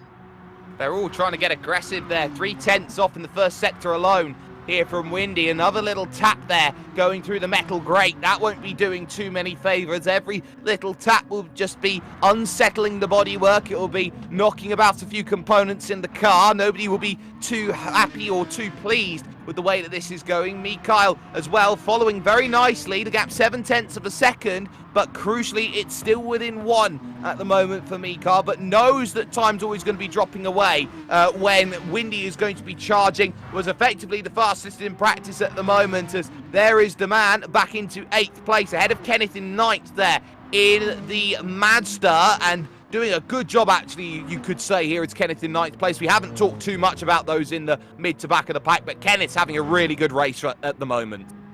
Yeah, most definitely. He seemed a bit further down the grid at the start, seemed a bit troubled to find his pace at the start, but, you know, slow and steady wins the race as well. He started moving up the grid, and meanwhile, Kyokudo was able to build a bit of a gap again, because Windy is going into the pits for a very early pit stop. Now, this is a real confidence moment. I wonder here if Windy's going to turn onto a 2-stop strategy here, try and use the pace in the tyres and get this one going. It's another set of soft that get themselves back out and away with the automated pit stop that is done here in the Gran Turismo Sport system, and back out and away in 3rd place. Now here's the big catch-22. Do you go to the 1-stop strategy and keep on that time that you've got going on, knowing you're going to lose that lead and hoping that Windy's on a 2? Or is this going to be a case of Windy going to try and hold on 45 minutes on a set of tyres, which are going to be aching out and crying out in pain in the last 15 minutes? Yeah, I think Windy won't be able to finish it on this fuel tank. He was standing there quite long refueling the car, but the amount of fuel that was already gone, 50% of the entire fuel tank, I think that he will definitely have to stop again. And now is the difference if Mikhail and Kyokudo actually react to his strategy, if they go for a 2-stop as well, because Windy, he does have the pace to make this 2-stop work and still come out on top, I think. Because Kyokudo was really struggling. He was struggling with the rears, as we've seen a lot, and you know, maybe if he just keeps it going for that much longer, maybe his pace drops off enough for Windy to, you know, make this move, make this push through the race, and, you know, just come out on top in the end. The big key here in this battle is the fact that Windy came out ahead of Shalinu, who was the next nearest challenger to these front 3. What that means is that if anybody is trying the 1-stop behind these drivers, Windy is immediately ahead of the next 1-stop strategy driver. It's a race about these 3, and if they come together, there is more to be had. Here's the other Windy, though. Windy fighting John Varro, 11th and 12th position. Kyokudo has to cover off the move, and Mikhail soon follows as they both dive down into the pits. So this is going to be key. You can see that Mikhail has used more fuel, 44% of the tank compared to 47 right now from Kyokudo. So this is a key here. They're going early. Now, that's very interesting from Kyokudo. He's come out behind Mikhail, who has not taken any fuel at all in that pit stop to get out ahead and gain the track position, both ahead of Windy, who took a lot more fuel than anybody else. So this is a fuel numbers game now we're looking at, and Mikhail here is going to have a long final stop, so track position becomes key. Kyokudo must dispatch of Mikhail quickly. It's actually looking quite interesting right now, and you mentioned that, you know, with less fuel being taken, part of me is kind of thinking at the moment, you know, is one of them maybe aiming for a 3-stop? And it sounds a bit insane, but then again, we've seen more insane strategies, you know, working, so it's quite difficult to see, actually. And for Mikhail, of course, you know, he is now ahead. If he can keep the people behind blocked long enough, it could work for his strategy, indeed. Certainly could. It's worth noting Mikhail took no fuel, but Kyokudo took 1/5 of a tank in that fuel stop, went from 47% of a tank to 67% of a tank. So what's key here in terms of how Kyokudo's running this race, he was able to save more fuel than what Mikhail was, who was trying to catch down this group up in front. But more importantly than that, now has that focus, can sit in behind Mikhail if he wants to, and go and save that fuel here over the course of this next stint. Both of them, though, have to be worried about what Windy's pace is going to be capable of, because that pace on tyres that are up to temperature, so to speak, is going to be really worth watching at the moment. Both Almike and Kyle Matthew both came down into the pits that last time by as well. They remain in 5th and 6th position at the moment, but they would have also been thinking about pitting at this stage early as well, just to avoid any traffic and to avoid any real worries here at the moment. We've got one driver down there in the pits who is going to fall a lap down at the moment, and in comes Shalinu then to make the stop, and it is very firmly a two-stop race here today, here at the moment for all of the drivers at the front, but this is more traditional from Shalinu, who has gone longer than all of the rivals but in front of them have, so this is definitely a case of, for Shalinu, splitting this one up here, 20-20-20. Yeah, and the way he's splitting it up most definitely seems that way, that he's splitting up 20-20-20. He's not going for full fuel, and that is Carl Matthew a bit slow there. Something happened there. That is... yes, Straight that is on. just way off. Missed his braking point there in the BP white and green Aston Martin, so not quite the racing line that you want to take. Meanwhile, at the front, Mikhail, his penalty is gone, but yeah, the distance is closing either way. Kyokudo is really starting to push now. That it was once 1.5 seconds, it's now half of that, and meanwhile, it was 3 seconds last lap, 3.4 if I remember correctly for Windy, and it's now 2.5, 2.6, and it doesn't matter if his car is a little bit heavier right now. I think Windy is not a man to back down. Oh, you can see how close there to the Forest Elbow wall that Windy did go. It's 3.4 to the race leader, 2.5 seconds to Kyokudo, and you feel now that Kyokudo has to be aggressive and get past Mikhail sooner rather than later in terms of this scrap, but the easiest place to defend from is from the front in terms of this race, as we did see Carl Matthew make that mistake earlier on down here at this chase section. I want to talk about that though very, very quickly here. How easy is it to miss your braking marker at the chase? It's the fastest point on the circuit. You're always looking to the right-hand side to make sure you hit your marker. If you miss it by 5 meters, you're going 50 meters straight on. Most definitely, and of course, it's also about how you have the ABS in this car. It's, yeah, how do you say it best? It's pretty much throwing at a dartboard, and that is very much throwing it into the dartboard of the wall there for Dominku with his Toyota. That is definitely not the line that you want to take, and yeah, it shows how easily upset this car is. Just, the car just seemed loose. I think he tried to slow down in the middle of the corner there, and the Toyota didn't quite like that.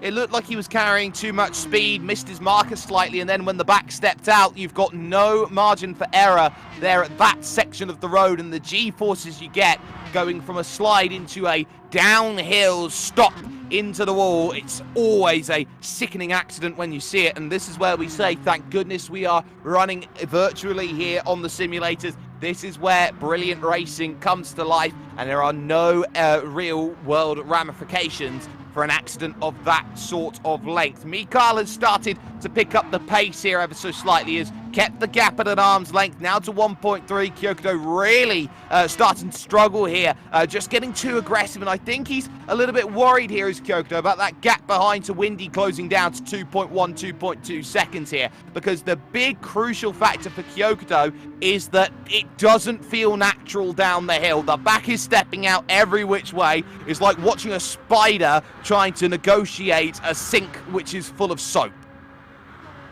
That's one hell of a metaphor there. But yeah, Kyokudo seems to be losing out a bit of time right now. Not feeling quite as confident maybe as in the last couple laps, because the gap just keeps going back up to the gap that he had when he came out of the pits. And meanwhile, Windy, he seems to be just merrily finding his rhythm once more, starting to close down more and more and more, and this is definitely not the position that Kyokudo wants to be in, because if it plays out like this, they had very short pit stop there. I think the last pit stop they have to make will have to be a little bit longer, or perhaps, they have to measure in as well that Windy's next pit stop will be a very, very short one, because he'll have to take practically no fuel at all. And this is the key with this middle stint. Windy closing down the gap is just the disaster that Kyokudo and Mikhail do not want here in this one. There is Jean Varo, currently in 9th position at the moment on the road. 2.2 seconds clear of Windy there in 10th. Is 7 seconds behind Mr. Colin, who has done very well to work away back through the field up into 8th place at this stage. We haven't really seen the lap traffic become a factor. There is Dominku running very wide through the left of the Forest Elbow and onto Conrad. But what's been key is looking at those times on the left-hand side of your screen. Not on the ticker timer, but just underneath it. Windy's got the fastest lap of the race today at the moment. It's a 2-minute .3, and that came with fresh tyres. That came with fresh tyres and a heavier car. So, you know, he's really putting on the pressure now. Kyokudo just not able to respond to either Mikhail's or to Windy's pace. So, you know, perhaps he was actually speaking the truth with being nervous here. The man, the king, as he had crowned himself with the grand final and the Formula Challenge, you know, he really seems to be struggling on his throne right now, and Windy is doing quite a lot of shaking.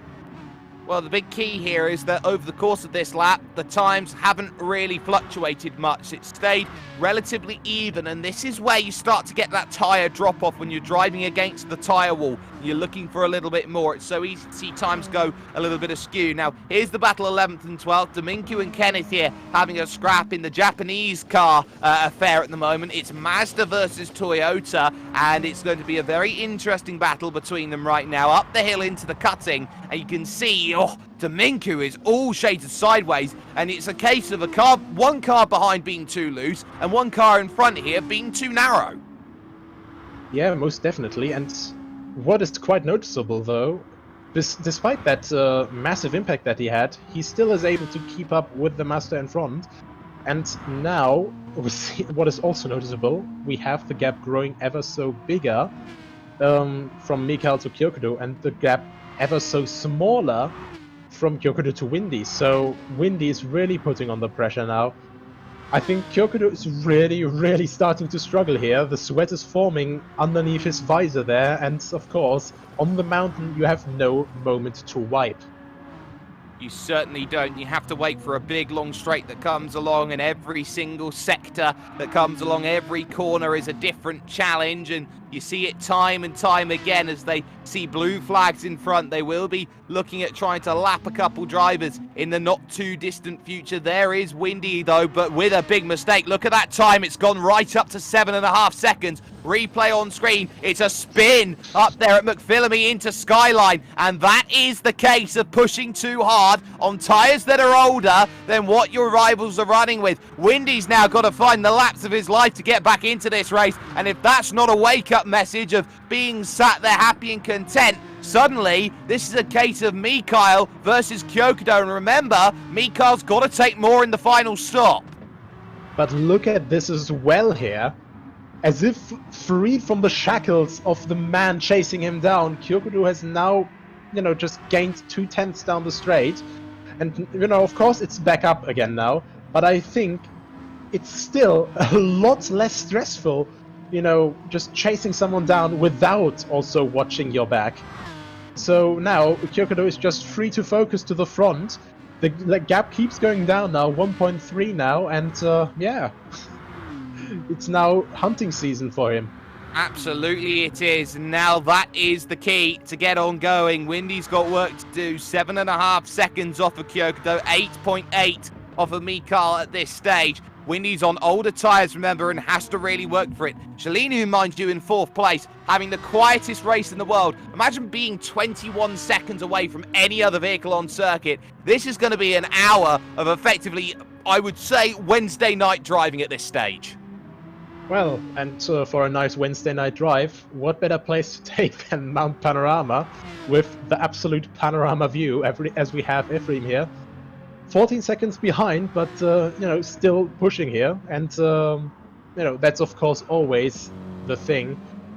If you don't fight, you could just give up, but of course, pushing through to finish as well, it's always very admirable, as we look here at the Mazda, a very unusual view in a GT3 Group 3 class, chasing down the big German cruise liner that is the BMW M6. And of course, they're also still quite far down, but I think big respect there to... Oh my goodness, man, he keeps it together. Wow. But yeah, big respect to the exotic car choice of the Mazda, and of course, probably, with the Bentley, the biggest GT3 car in existence to wrestle around this circuit.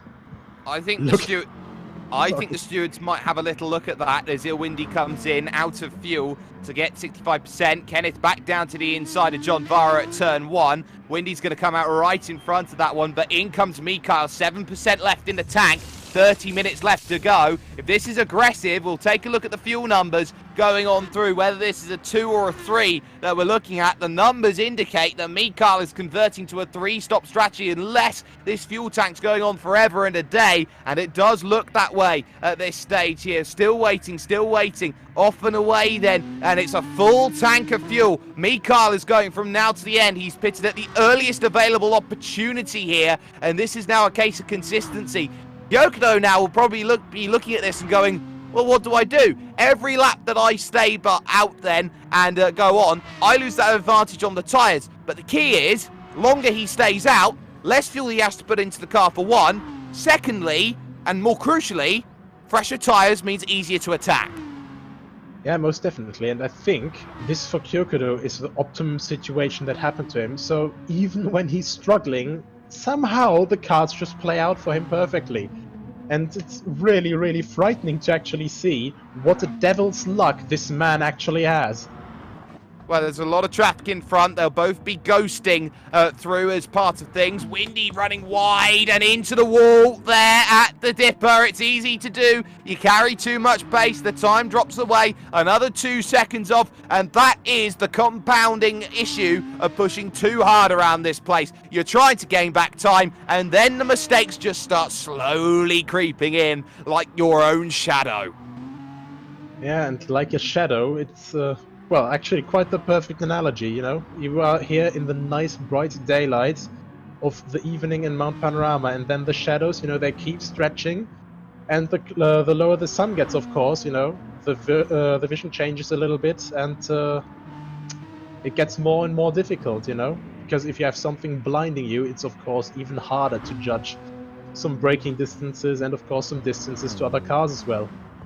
Exactly there. So Kyokudo staying out is going to stay on strategy then and wait this one out as long as possible. John Varro and, of course, Kenneth still having that fight. And I will say that the Atenza does look as big, if not bigger, than the beast of a machine that is the BMW 6 that we've got there, the M6. As there is Ephraim about to be put a lap down by Mikhail there in 3rd position at the moment. And what's crucial is the gap, and it's that red box gap that we're looking at. It's 19.8 seconds at the moment, the difference out on circuit, and that tells you all you need to know right now about what Kyokudo's got to do. By the looks of things on that pit stop, if it comes out to anywhere near close enough between them of a 19-second stop, Kyokudo's going to be in for a fight from now to the end, because Mikhail is not going to want to give up that position, and more importantly than that position, wants to make sure that the pace is going to stay there over the course of this race, Nicholas, like it didn't do 2 weeks ago in Formula vehicles when it came to Spielberg. Most definitely, and I think especially around Mount Panorama, it's the most difficult of jobs to try and stay close to someone, and especially over these longer distances. You just have to bank out one lap after another, and it's just almost impossible with, you know, these conditions where we have the Porsche in the pit lane to just constantly push out the same lap times, because this lap, it's not as long as Spa, it's not 7 kilometers, but it's 6.2. But what a hell of 6.2 kilometers it is. Absolutely. There is Demand coming out in 8th, 7th place even out of the pits onto the straight just in front of Mr. Colin trying to go. Kyokudo stays out then for another lap. 9.7 the gap between himself and Windy in 2nd position right now at the moment. We did also see Kenneth running into troubles there coming down the mountain there as we saw the leaders go by. So that battle going on for 11th with John Varro, that one all but over at this stage with there John Varro 6 seconds down the road, and will be allowing through the likes of Windy here up another position here on the mountain straight. So now you start thinking about, okay, firstly, who am I fighting with from now to the end? It looks like a lot of drivers will have themselves a bit of a gap here to work with, but the big key is how Mikhail responds, and the key here in terms of this is Mikhail's not responding. The gap's extended out to 20.3 seconds, so there's 2 seconds that have gone just by A, getting the tyres up to temperature, and B, small mistakes on the outlap with a car that is chocker full of fuel. Yeah, I think it's going to be the very, very fine difference here now, because he has a very heavy car, Kyokudo has a very light car right now. Of course, all the tires, but I think the weight of the car is the main thing at this circuit here. Because with worn tires, you can still push on the edge, you know, you can still sort of just juggle the car into the corners. We saw them, you know, throw the car sideways into the corners on the very edge. Of course that kills tires, but I think a light car is definitely what you want to have here, especially in these downhill braking zones, in these uphill acceleration zones. A light car makes a hell of a difference here.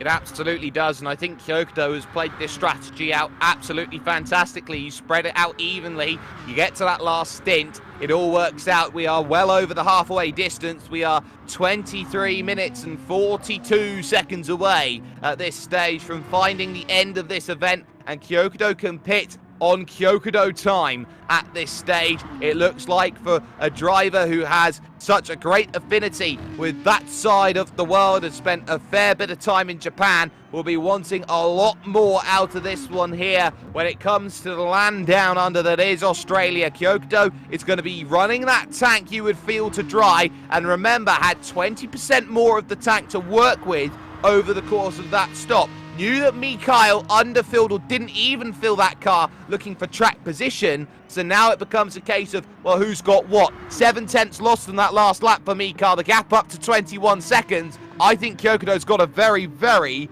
comfortable margin right now. Yeah, maybe he's also looking to just fuel save a little bit in his position right now, because I think from the back markers you still get a bit of slipstream even if they're ghosted. And of course, with the ghosting, you have only positive effects from back markers, because you can't collide with them, they can't hold you up, but of course you can get slipstream from them in that case.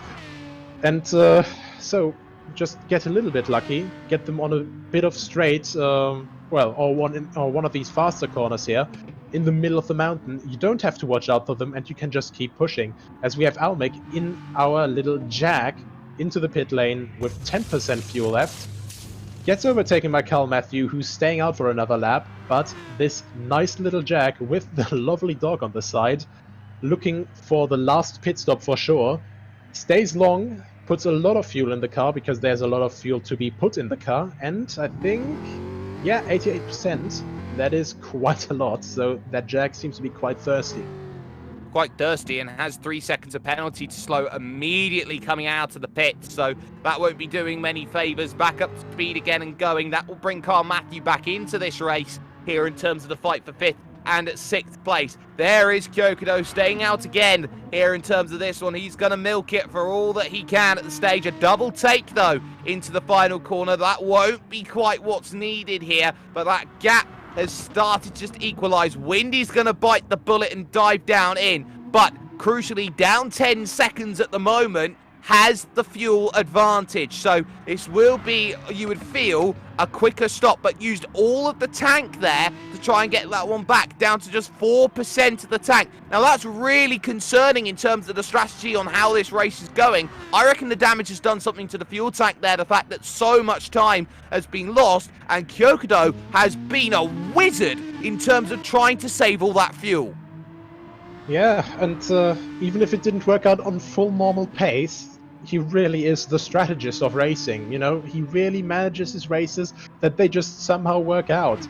Windy, of course, you know, he had to pit, because at some point you just have to pit. When it's not like you have an extra electric battery here to keep your car running, like, for example, LMP1 cars.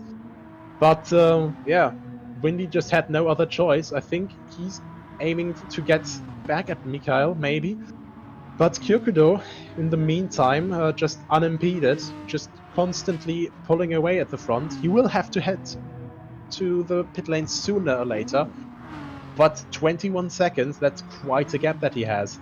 There's a little bit of a tap there with the wall ever so slightly there from Kyokudo, so he's starting to take maybe a couple liberties as Mikhail very nearly does the same thing, almost has his own little moment with the wall. You can see how much that's costed there. The gap back to 21 seconds once more as they think about how this one all plays out down the hill once more. There is Kyle Matthew in 5th position at the moment, 37 seconds back of Shalinu, but crucially the gap is only 14 seconds between himself and Al Mike, so that's going to mean that the gap is surely Al Mike's. Kyokudo has to come in. He's probably got nothing left in the tank. He's been a fuel whisperer. There you can see 1% of the tank remaining. He's been whispering fuel to the car every single time to try and make sure that he gets it all around. He gets himself up on the jacks. The tyres will come on, the fuel will go into the vehicle, and he'll just wait for that cue to say, I can go back out and racing once again. There is Mikhail heading through the final corner and on towards turn number 1 once more here, and this is where it's going to be close. 63% of the tank. Kyokudo's already out and away, and look at that gap. It's 5 seconds to play with, 6 seconds to play with right now. Mikhail, of course, pitting in that early second stop really has not helped proceedings. Mikhail has got to try and chase down on the already worn in and cured in rubber. Yeah, maybe for the first couple laps though, Kyokudo will have to wear these actually in, because completely brand new tires, of course, they're not peak grip from the get-go. You have to get them on temperature, you have to start wearing off that main film of rubber, and of course, in that time, Mikhail have to optimize everything. Meanwhile, right behind Mikhail, we have Windy, of course, who's also steadily closing down the gap, and the big question here is now, is Mikhail able to close this gap to Kyokudo in the moments when it matters? In comes Carl Matthew as well from 5th place on the road. So this is another little stop. The BP Aston Martin there coming down in. They'll get tyres. They'll put a bit of fuel in the car and they'll send it off on its merry way once again. Through will go Al Mike there in the Jaguar there, making sure that 5th place is all nicely wrapped up with a nice neat bow. There is Deman as well in 7th place, but I think a little bit too far back there. Off and away goes Carl Matthew just like that. And is not a million miles away from Al Mike, actually. It's 9/10 of a second. We've got a battle for 5th from now to the end of this one, and they'll start thinking about it. Gap at the front remains 5.3 between Kyokudo and Mikhail at the moment. What was crucial was that in practice and qualifying, Kyokudo was quicker than Mikhail, so it may be on raw pace that Kyokudo's got what he wants. He's got a gap, but he has to maintain it between now and the end, and that's going to be the big worry. Any small mistake. And we saw how much one small mistake can cost, because, as we remember back, Windy, as he was chasing down, he did that little spin, and that cost him dearly. I think it was 7 or 8 seconds that it actually cost him, and of course the resulting pace loss from the front damage that we still see there with these scrapes. Now 4 seconds behind P2. Meanwhile, we have Al Mike and Carl Matthew with the 2 different British cars here, the Jaguar F-Type versus the Aston Martin V12 Vantage, right behind each other. Only 6 tenths, and that's very deep into Forest Elbow. And Kyle will say thank you to that. That's extra slipstream for him, a free helping. And let's see how Al Mike wants to defend this. Well, this is the key. Which way do you go? He's going to try and defend the inside of the corner, but not here for the next right. They head to the fastest corner in Australian sim racing here at the Chase. And just enough Carl Matthew, I think, is better on the brakes. But has he got it all slowed up? Just about puts a couple tyres in the grass and gets it all nicely packaged up. There is Carl Matthew into 5th place, being given the goldenest of gooses to have an opportunity against Al Mike, and you can't really argue against it. Carl Matthew up then into 5th place, but the gap is extending, and I'm wondering here as they actually start exchanging a little bit more for 5th and 6th, how it all works out for it. Kyokudo is 6 seconds clear now here of Mikhail in 2nd, but keep an eye on that gap for Windy, because it's 3.7 seconds. 2nd and 3rd, I don't think, is completely done on the horizon. Yeah, I don't think they're done for their fight in between them, because Windy is starting to catch once more a little bit. Cellino is carrying on with his lovely Wednesday night drive across the landscape here. And meanwhile, of course, we have Kenneth here as well, who has Ilwindi right behind him after all the pit stops worked themselves out. So the Atenza now trying to defend his 10th place, the last place in the top 10 from Ilwindi in the AMR V12.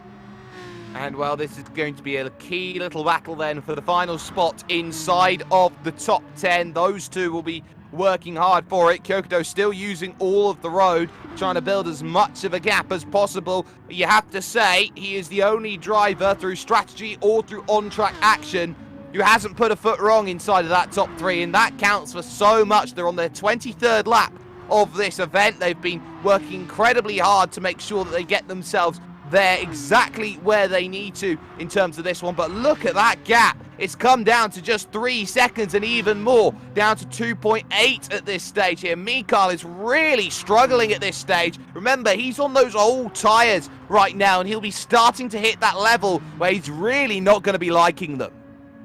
Yeah, most definitely. The older the tyres get here, I said, you know, a lighter car is more of advantage here, but there was a big slide into the dipper there. Just at the exit of the S's. Sorry, completely interrupted myself there.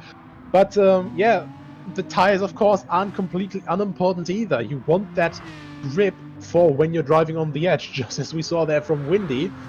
And Mikael now making his way past the backmarker Dominku in the Toyota. And one thing has to be said, quickly off topic of the top 3 battle here, Dominku, with his heavy crash earlier, recovered to a very nice and comfortable 9th place. Can't argue with that. That's a really great drive so far from Dominku. A little bit too far back from Mr. Colin to really make anything happen. And very, very soon, there will be Windy to try and capitalise and jump on in. The gap down now to just 2 seconds here at the moment as Mikael just drifts further and further away from Kyokudo. Windy matching times, but 10 seconds the margin. With the 8 seconds lost on that initial incident, another 2 seconds gone on the next one. I wonder if this would have been a showdown for the race win. If Windy had been able to keep it on the island, I think we could have been in for a thriller. But we still are here for 2nd and 3rd position with 12.5 minutes left on the clock. Remember, ladies and gentlemen, that when the driver crosses the line and there's still time remaining, they've still got that lap to go around. So we'll keep an eye on the clock for you as they all start to make that progress. But it seems like Mikael here is looking behind more rather than in front. Yeah, it definitely seems that way. I think he's getting a little bit stressed now, going from the offensive to the defensive. And I think with his tire age, it's the best thing to do right now. I think his best shot is to give up his chances for the win right now, because obviously Kyokudo has way newer tires. And just go, well, I gave it my all. I think 2nd is the best for me right now. And let's do my best to keep Windy behind now. But Windy, of course, he is a man with a lot of pace and quite a few talents. Now just over 1 second, so he will start getting the tail end of that slipstream. And of course, that is not what you want when you're coming down this long way down the hill and going up to almost 280 kilometers an hour in these cars. And of course, the place you see it gain the most is down the mountain, where it gets the tightest, the twistiest, and most dependent on the tyres having grip. Into the chase. They come along for their 24th revolution of the circuit. The gap now 1 second here, and Windy in the 007 here at the moment is diving down again. Couldn't make it home on the strategy that was there, and that is crucial, because remember here, Windy had to pit incredibly earlier than he thought he did, and maybe that damage is doing something that he didn't want to. 6% of the tank comes in terms of fuel. He comes back out only 4 seconds away, so now he's got to do that work all over again here, but he's given himself more margin to go and play with. 3 seconds only lost in that stop. Yeah, maybe he thought there, it's getting a bit too close, so either way I would have to get past, then try to fuel save, which would be incredibly difficult, especially when then either attacking or defending the position in case he got through. So I think he just went to make sure that he got that bit of fuel in. He wasn't standing for very long, just a few liters put in there. And of course, if you have this strategy element available, I think just to be safe rather than sorry is a very respectable strategy here.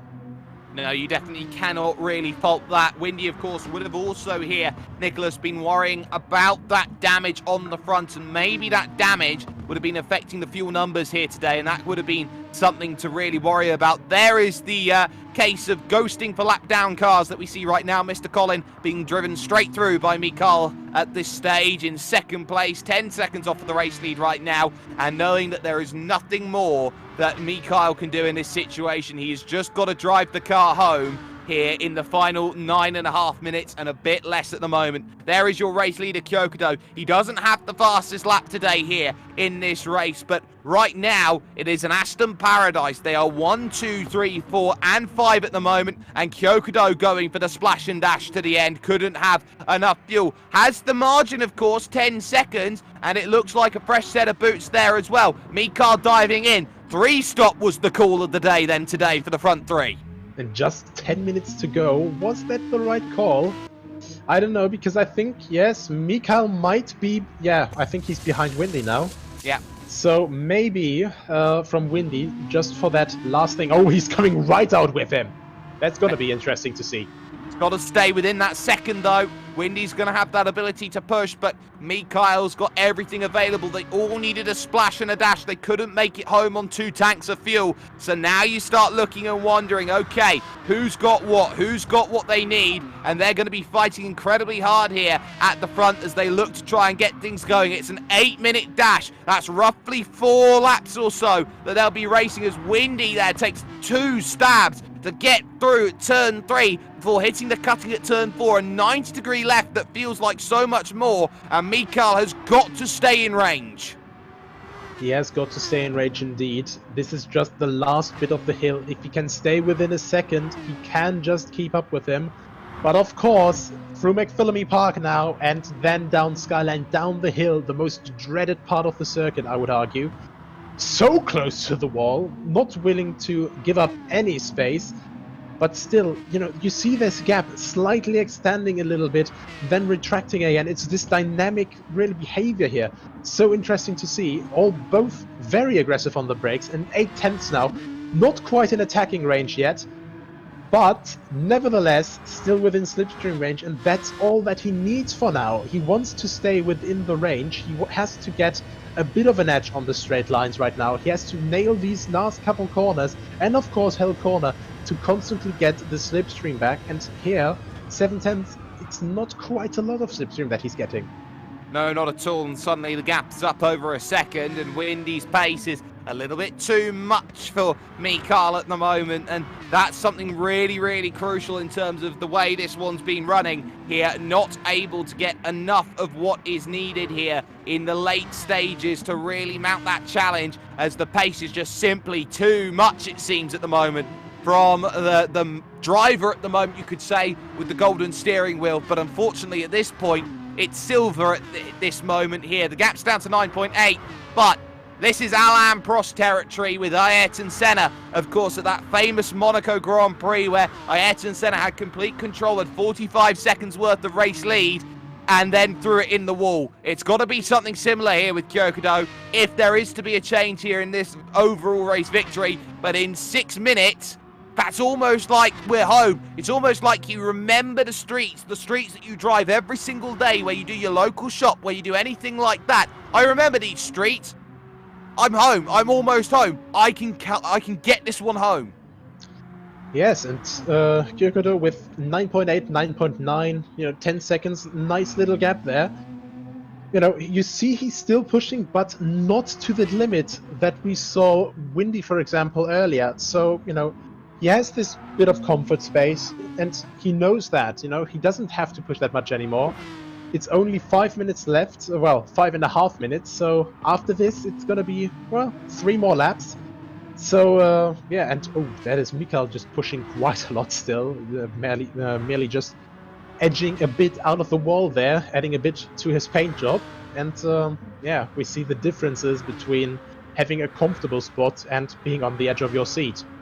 Mikhail's pushing too much here at this point, very nearly put it in the wall, coming towards the dip, as there is Al Mike taking the splash and dash from now over towards the end. Maybe the tyres are hitting the end of their life at this point, and it'll be one more little go forward try and make this one happen, and out and away comfortably in 6th place. No real argument about that. There is Kyokudo rounding the first corner as well, about to put a lap there on here with 3 laps to go here at Mount Panorama Bathurst in what has been a sensational challenge in terms of who has wanted to beat the mountain. And we've been talking about these front 3. They look like they are going to be the main contenders for 2021 and the National Championship. And of course, that National Championship deciding who goes to the Motorsport Games as the Malta representative.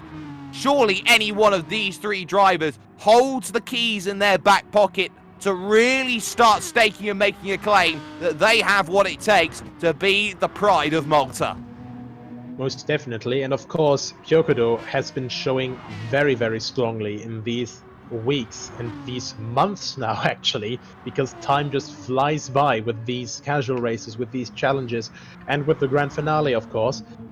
But at the same time, we saw today how he can get nervous when he's out of his comfort zone. We saw how much power Windy could put on the road, how much time he could gain on drivers like Windy and Mikael. And of course, Mikael, not to count him out either, when others make mistakes, he is there and he's not afraid to profit from them.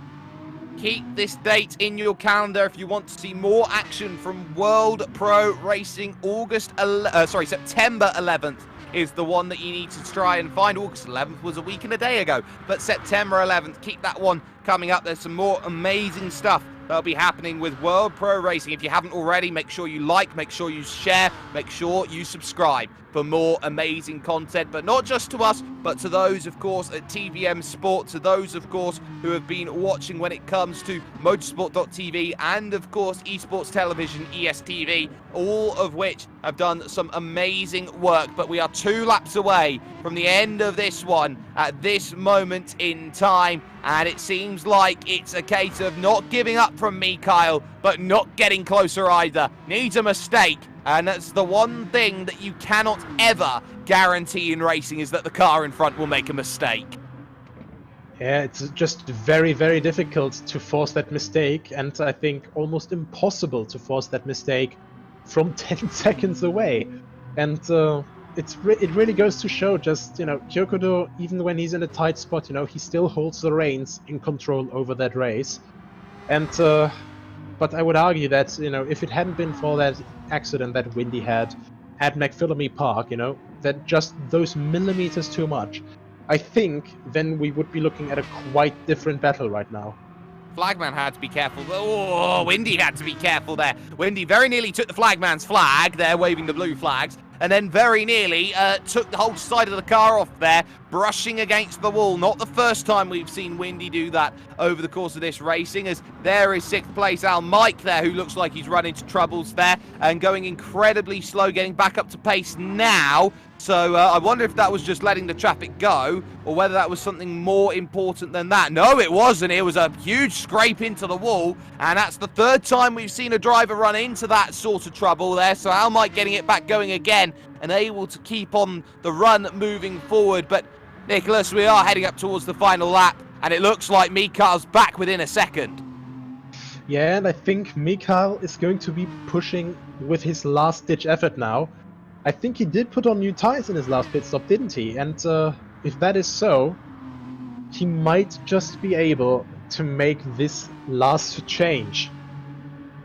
It all relies on this, though, under the Armorall Bridge, heading towards the final corner and their final lap of this race. They are on to lap 30 here in this one. The gap is 9/10 of a second to close down. It will take a minor miracle, but you've got to be in range for Conrad. It's not going to happen here at the mountain here for Mikael. If he wants that 2nd place, he's just got to stay in tow and close that gap down. We know that Windy is brilliant on the mountain, so these straights are vital. There's your race leader, 11.7 clear at the front. Kyokudo Sentai, absolutely flawless today, but was rattled for the first time over the course of races we've seen on World Pro Racing. The gap comes down to half a second now, and look at Mikael. Someone's hit the turbo switch. He knows what he needs as he heads up through the cutting, and he's just got to stay in range, and that's the key here as they go on through. Now heading towards the next rights here of 5 and 6, and now you head yourself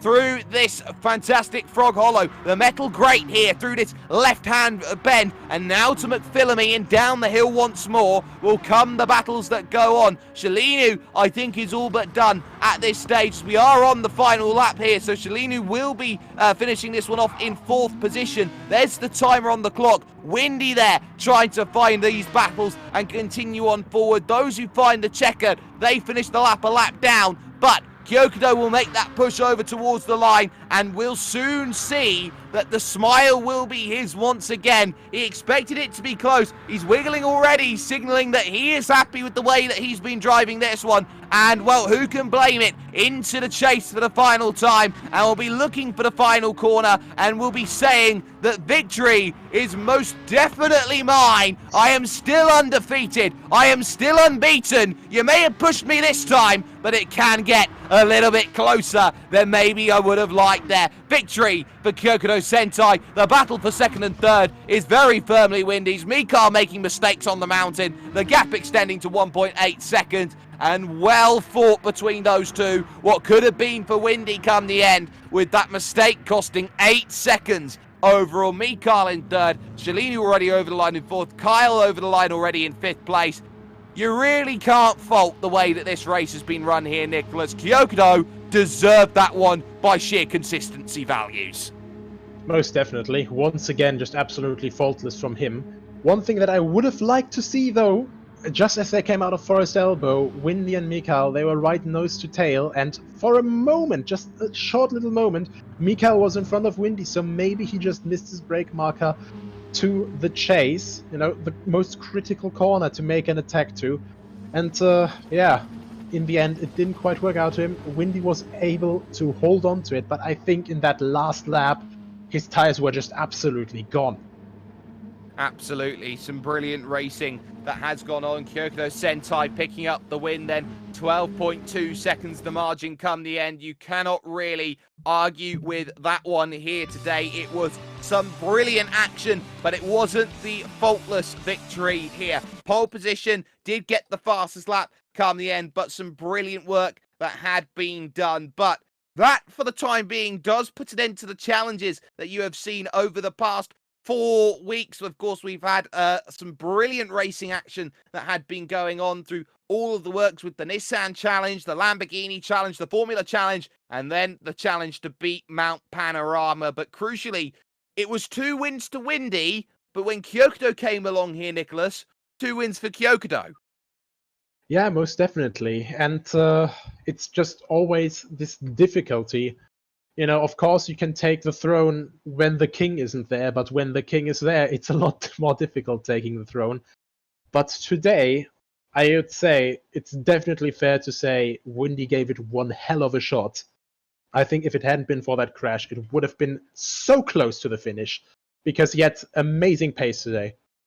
Absolutely, and you can't fault him for his pace, but he just needs to iron out a couple mistakes, and that one could all be his. Overall, we'll be back with action on September the 11th. More details will be coming up in the next few weeks. If you want to sign up, they will be coming up pretty soon over at worldproracing.com, and you can find some amazing things going on. They are casual races on the horizon as well, so please just keep on checking the website. There'll be more things, entries coming up, and there are even a couple of giveaways potentially that will be coming up as well, so you really want to go to worldproracing.com. If you haven't already, you can like, you can share, you can subscribe. We've been saying it all broadcast long, that you can always get social with us, as well as us on Twitter, as well as you have been seeing from George Muscat, who has been working hard as a chief race steward, along with the race director Adrian Fagayo. They are part of the Malta Motorsport Federation, and they are both FIA sanctioned stewards. You've got Nathan and Justin Mifsud, who have been on the cameras here for this one, doing a great job.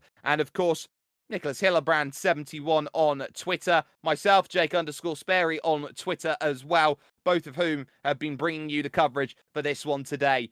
But it is Kyokudo who will be the happiest, who will be taking momentum once again. You cannot dispute the fact that when it comes to Gran Turismo Sport, he is top dog. He is a head and shoulders above the rest.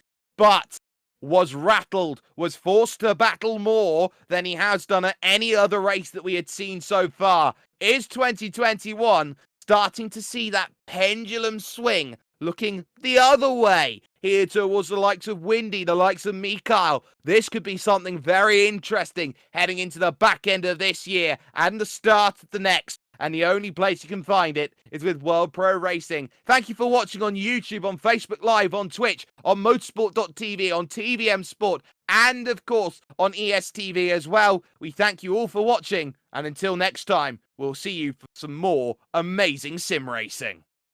This event is brought to you by World Pro Racing, the Malta Motorsport Federation, GMR Entertainment, WJ England & Son, Melita, Media Looks, Restream.io, Gaming Malta, VisitMalta.com, and TVM Sport. Senna was a god. No one could even dream to follow him. I'm from a very humble background. The role of women at that time were really difficult. It's just so dangerous. You are risking not only your life, but also my life.